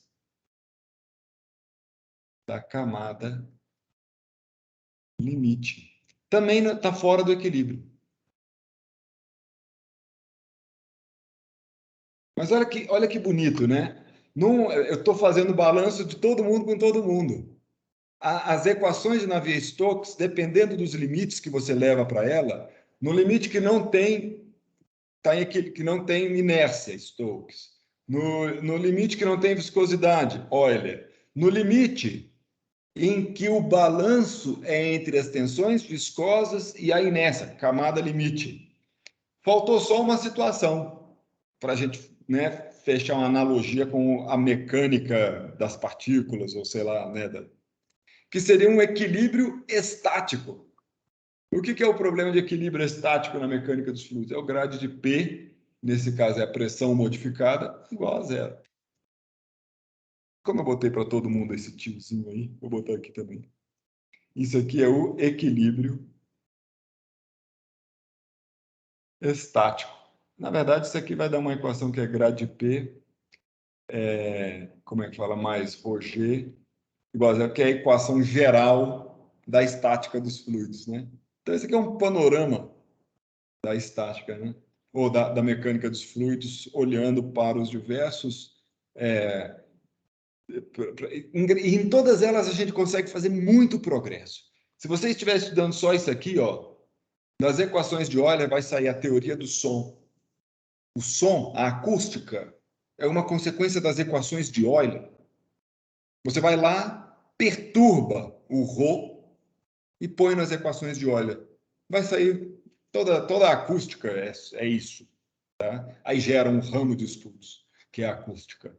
Daqui você gera um ramo de estudos que é Stokes Flow, Crippin Flow. O pessoal que estuda escoamento de coisinha muito pequena e tal. Aqui é a camada limite, aqui é a estática. O problema está quando você não tem condições de desprezar pelo menos um. Quando aqui eu desprezei um, aqui eu desprezei um, aqui eu desprezei um. Quando você não consegue desprezar e todo mundo toma parte no seu problema, ou seja, se tem inércia, se tem gradiente de pressão e se tem termos viscosos, que é o problema cheio, que são as equações de Navier-Stokes, aí é que a vaca vai para o brejo, né? Para todas as outras situações, a gente consegue fazer muito progresso. Então, quando você tiver essa região de balanço entre inércia e tensões viscosas, isto é a definição de camada limite para mim, e para o Bejan, e para o Arpace. Não é para outros livros. Em alguns livros, aparece que a definição da camada limite é uma região próxima da parede onde a velocidade é 99% da velocidade do escoamento não perturbado. É uma coisa burocrática, ou como diria Paulo Freire, bancária. Tá? Não é isso que nós... É porque eu estudei Paulo Freire recentemente por causa das palestras que está tendo aí. Aí eu fui lá e fui ver que, na verdade, isso é uma coisa horrível, né? 99% de U infinito. Não! O que é ela? Qual é a essência da camada limite? A essência da camada limite é essa. A camada limite é inércia em balanço com tensões viscosas. Quando você pegar as equações do movimento, quem são as equações do movimento? Por exemplo, pega a equação na direção U. A equação de Navier-Stokes na direção U, a equação do movimento, segundo a lei de Newton na direção U, ela diz o quê? Ela diz que du dt mais U du dx, não, pô, escalar grade de U, estou pegando só na direção U, por isso que o meu U ficou assim, tá? Igual a menos dp dx, na camada limite não fala nada sobre a pressão. Não tem escala de pressão, não tem pressão característica, a gente não sabe nada sobre a pressão na teoria da camada limite. A gente não é que a gente não sabe, a gente não assume nada. Então a gente não vai assumir nada sobre a pressão. Vai deixar ela lá. Ela tem que... O que vai acontecer com ela deve ser virtude do problema. Tá? Porque ela não está na definição. Não é igual lá na equação de Euler, que ela é o elemento bacana, que a gente vai pensar sobre ela. Aqui a gente vai pensar sobre a inércia, que aparece no primeiro termo. Ah, aqui faltou um sobre ρ. E aí, porque eu passei o ρ já dividindo aqui. E aqui vai aparecer mais Mi sobre Rho, que é o Ni, vezes o Laplaciano da componente U. O Ρg já coloquei lá dentro da pressão modificada. Tá? Se você tiver problemas com a pressão modificada, tenta dar uma estudadinha nisso, você vai ver que não tem nada demais esse negócio. Mas se você não entender, você traz uma pergunta para mim que eu te faço. Onde que está a inércia? Se a gente tiver... Lógico, esse aqui é um termo de inércia. Se a velocidade variar com o tempo, isso é um termo de inércia. Mas existe escoamento permanente com inércia? Claro que existe. Mesmo se o seu escoamento for permanente, este termo continua existindo e é um termo de inércia. Tá? Então, quando a gente estiver estudando camada limite, dizer isto aqui, ó, significa assumir que o escalar grande de U, é da mesma ordem que Ni Laplaciano de U.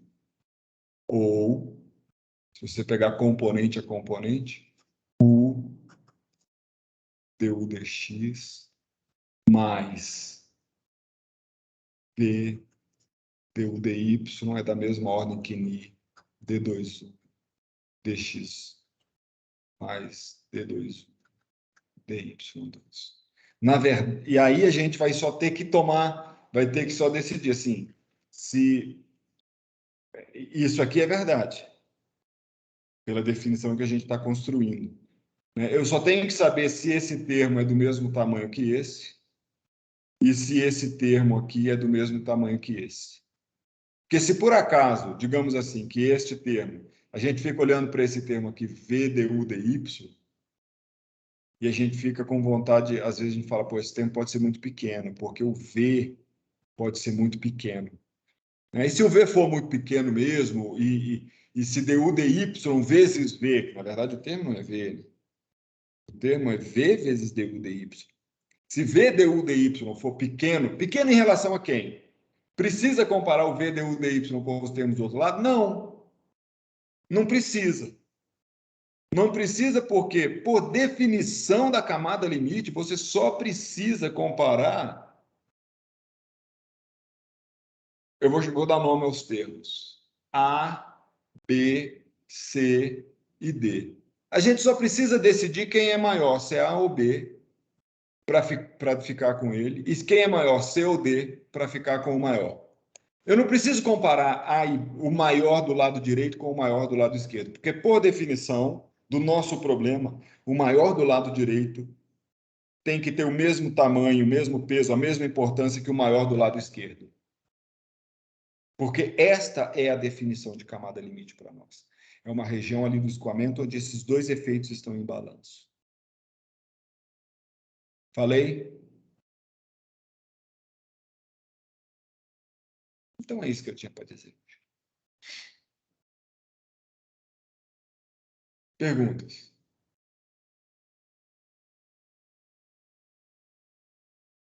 Professor, essa EDO é desacoplável nas três direções? Como assim? Porque ela depende tanto das duas direções, né? Ela depende tanto de U quanto de V. Aí eu queria saber se tinha alguma substituição para a gente... É o inferno na Terra, não tem jeito não.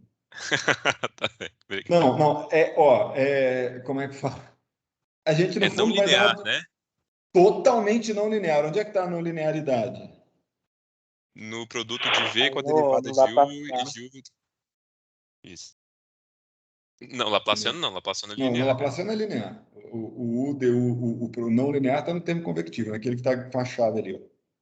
U grade de U. É U multiplicando uma derivada de U. Esse é o termo não linear. O outro termo é o termo de segunda ordem. Não, sim, eu pensei que você perguntava o termo linear. Não, beleza. Não. O termo não linear é aquele lá.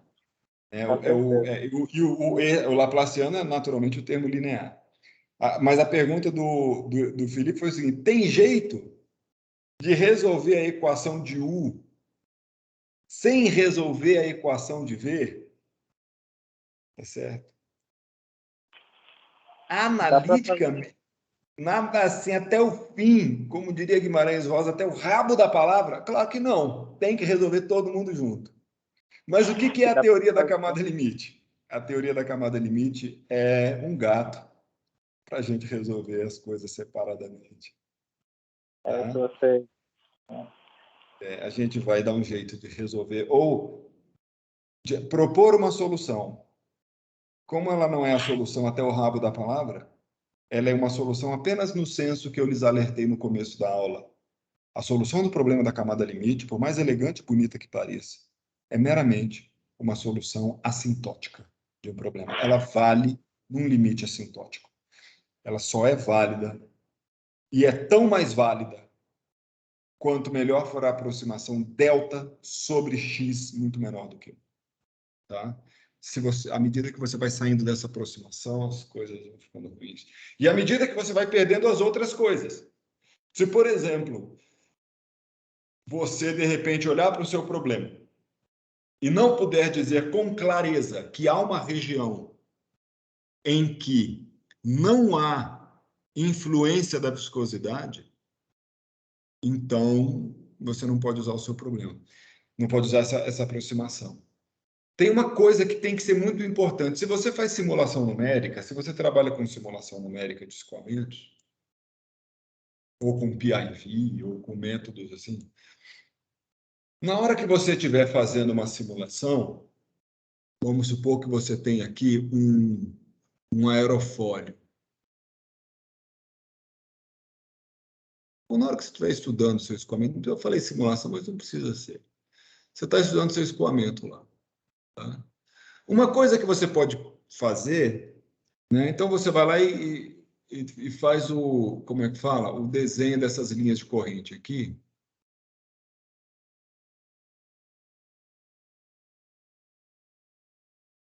Tá lá, isso aqui, né? Condição de curta. Muita coisa legal rola nesse problema aqui. Então tem um problema clássico aí da aerodinâmica, principalmente sobre um aerofólio, basicão, classicão, tá? Daí, olha só. Olha o que acontece aqui. Se é o aerofólio que está se movendo, você pode, com uma dose muito grande de certeza, dizer que o escoamento no infinito não tem vorticidade. Porque imagina, né? Se é o avião que está se movendo, e vamos imaginar que a atmosfera está parada, né? Se é o avião que está se movendo, se você é um observador que está fixo em relação à asa do avião, o escoamento está vindo para você perfeitamente uniforme. Quando você olha para o infinito, as partículas, num plano inteiro, estão se aproximando de você com velocidade U igual à velocidade do escoamento. Então, é uma maneira muito legal de fazer um escoamento perfeitamente uniforme. Ao invés de você tentar mover o escoamento, é melhor você se mover nele. Porque se você se mover no fluido, o fluido no infinito, se estiver parado, desde o seu referencial, faz a transformação galileana, digamos assim, desde o seu referencial, você vai estar vendo um escoamento perfeitamente uniforme. Se ele é perfeitamente uniforme, quanto que é a vorticidade dele?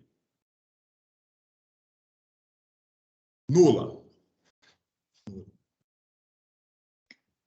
Aí vem uma outra coisa. Se a vorticidade é nula e se valem as equações de Euler, como devem valer na teoria da camada limite em algum lugar, porque na teoria da camada limite é preciso que a equação de Euler seja a equação governante em algum lugar, este lugar é o fora da camada limite. Tá? As equações de Euler, o que é uma consequência delas? Que essa vorticidade aqui, ó, se preserva. Quer dizer o seguinte, onde for válida a equação de Euler, não pode ter vorticidade. Por quê? No seu escoamento lá no infinito, não tinha. Se a sua equação de Euler está válida, onde ela for válida, continua não tendo vorticidade. Tá? Aí você olha para cima do seu aerofólio e você manda calcular, e você está calculando a vorticidade, lembra? Calcula aquele rotacional ali. No plano, ele vai dar du, dy menos dv, dx. Essa aqui seria a componente, se eu chamar esse cara aqui de Qc, esse aqui seria o Qc na z, que é a componente perpendicular do plano. Tá? Fiz o coisado aí, né? Desculpa. Faltou um 2. Deixa eu ver. Marcos, Felipe, Marcos Fabrício, tá certo isso aí que eu escrevi? Faltaria um 2 se fosse velocidade angular, mas como não é, acho que está Pronto, correto. é isso. Boa, garoto. Tá. Ó, então, porque essa é só a metade, né? Olha lá, aí vem, ó. Aí você manda calcular, você começa a calcular a vorticidade e você vê que tem uma região, que eu estou exagerando, porque eu não consigo fazer um desenho assim tão detalhado, em que você calcula a vorticidade e essa vorticidade é não nula. Como que você vai interpretar isso? Você vai interpretar isso que você quer uma região que confina a vorticidade. A vorticidade está toda, cabe ali dentro, tem que ficar confinada ali dentro dessa região. Se a vorticidade apareceu ali, é porque ali não vale mais a equação de Weyl. Quer dizer que onde tem vorticidade, nesse escoamento que eu desenhei aí, você está na camada limite hidrodinâmica, porque não vale a equação de Weyl. Então, a camada limite hidrodinâmica, confina. Aqui eu vou botar um H.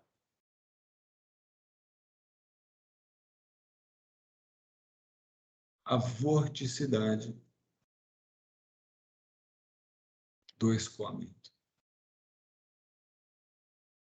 Ela está lá dentro. Tá? Então, essa também é uma maneira de você ver, você tentar procurar a sua camada limite. Se você estiver olhando para o seu escoamento, e aí você acha lá perto das superfícies daquele escoamento, uma regiãozinha que tem vorticidade, naquela região vale a camada limite. Tá certo? Agora tem um outro caso. Se você olha para o seu escoamento, e em todo lugar que você olha, está cheio de vorticidade, ou seja, tem vorticidade diferente de zero em todos os lugares. Tá? Então você não pode dizer que ali tem camada limite. Entendeu? Alguém sabe me dar um exemplo de um escoamento que tem vorticidade em todo lugar? E tem que ser um escoamento vulgar, mas que tem vorticidade em todos os pontos. Turbulento? Não, turbulento não vale, tu inventou demais. Tá certo, tem escoamento turbulento, assim, desse jeito. Mas eu quero um vulgar, assim, vulgar. Bruto. Na cavidade. Na cavidade Porra, tem? sim, tem vorticidade em todo lugar. Na cavidade. O problema da cavidade quer dizer a cavidade de tampa móvel. É super especializado esse problema. Não quero mais simples. Escoamento canudinho. Oi? Um tubo de Cisalhamento vórtice, né? simples. Não, escoamento de Hagen-Poiseuille, escoamento mais, escoamento de canal, escoamento de Hagen-Poiseuille, ou seja, escoamento dentro de um cano, escoamento plenamente desenvolvido dentro de uma tubulação. Tem vorticidade em todos os pontos. Escoamento entre duas placas paralelas, plenamente desenvolvido, tem vorticidade em todos os pontos. Aí vai. Escoamentos confinados, como esse aí que o Arthur falou, tem vorticidade em todos os pontos. Escoamento desse aí que o Felipe falou, turbulento. Teria que falar mais uma meia hora sobre a turbulência, porque às vezes vale a pena você assumir que tem camada limite. Eu não vou entrar nesse contexto, não. Mas, sim, turbulência tem vorticidade para todos os pontos. Teve algum outro que alguém falou outra coisa aí? Escoamento de, sei lá. Olha, todos esses escoamentos têm vorticidade em todo lugar? Não faz sentido sequer pensar no conceito de camada limite. Às vezes eu vejo tem lá um escoamento dentro de uma tubulação, ele começa a falar de uma tubulação plenamente desenvolvida, e quero dizer que sempre é assim, tá? Nos trechos de desenvolvimento, a gente vai ver, a gente vai falar disso, tem camada limite. Mas está lá um escoamento, tem 1.000 metros de tubulação levando óleo de um lugar para o outro, o camarada fala, não, tem uma camada limite assim, assim, assim. Não tem camada limite. Então, não tem camada limite porque tem vorticidade em todo lugar. Tá? Se tem vorticidade em todo lugar, não tem camada limite. Escoamento de Hagen de Couette também não tem camada limite. escoamento de Helle-Shaw, escoamento em meios porosos, nada disso tem camada limite. Camada limite é uma coisa bem específica. Tem quando o escoamento é externo, tem quando a viscosidade quase não importa na maior parte do escoamento e toda a vorticidade está confinada numa região estreita, próximo da superfície. Quando não for isso, não é camada limite. Tá? Eita, 4:04. Valeu, pessoal. Boa tarde para vocês. Vou parar a gravação. Valeu, professor. Boa tarde.